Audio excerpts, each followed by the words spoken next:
Beri nama pedang ini Naga Puspa. Selamatkan dia.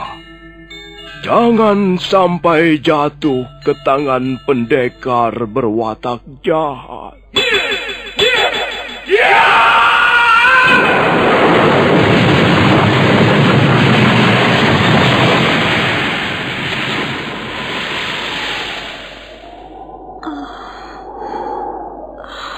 Kakang Kamandanu, kau masih juga tidak percaya bahwa aku mencintaimu. Mesin, maafkan aku, Mesin. Mesin, Mesin!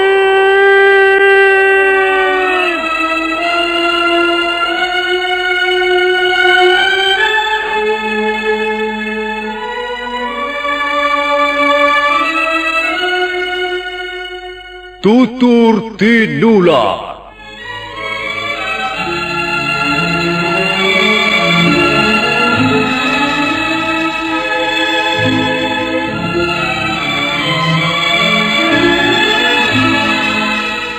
Sebuah sandiwara radio serial, produksi Sanggar Cerita dan Teater Sanggar Prativi.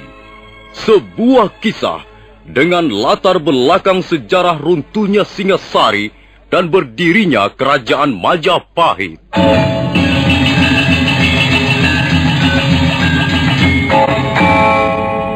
Sandiwara ini didukung oleh pemain-pemain radio yang sudah ternama. Ferry Fadli, Ivone Rose, dan Eli Ermawati.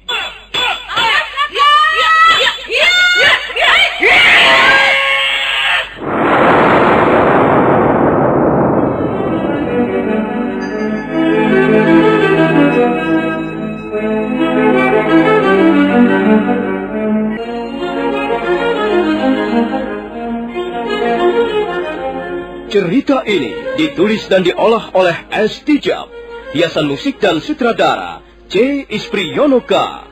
Kali ini mempersembahkan episode ke-10 dengan judul Pemberontakan Rangga Lawe.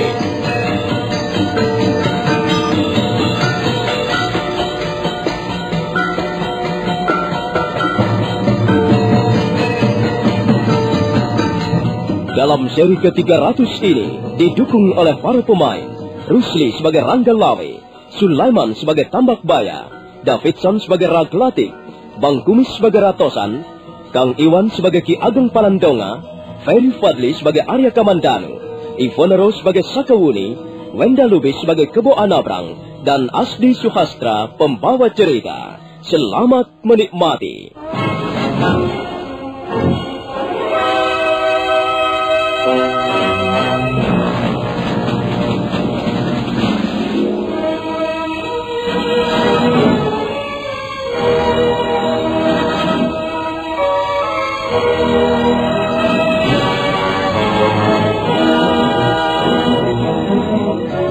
Rangga Lawe membawa pasukannya bergerak meninggalkan Istana Tuban. Ralintang dan Ratosan menyertai di belakang berikut orang-orangnya. Mereka seluruhnya berjumlah kurang lebih 2.000 orang. Setelah tiba di kaki Bukit Walikan, mereka bergabung dengan pasukan Raglatik dan Ratati. Ketika mereka tengah berbincang-bincang di kaki bukit, mendadak Tambak Baya dan Gagarangan datang. Tambak Baya mengatakan bahwa orang-orangnya menunggu di sebelah selatan bukit. Baiklah, kalau begitu marilah kita adakan pembagian tugas. Sekarang ini prajurit-prajurit Majapahit berkemah di tepian sungai Tambak Beras. Kita akan membagi pasukan menjadi 3 bagian.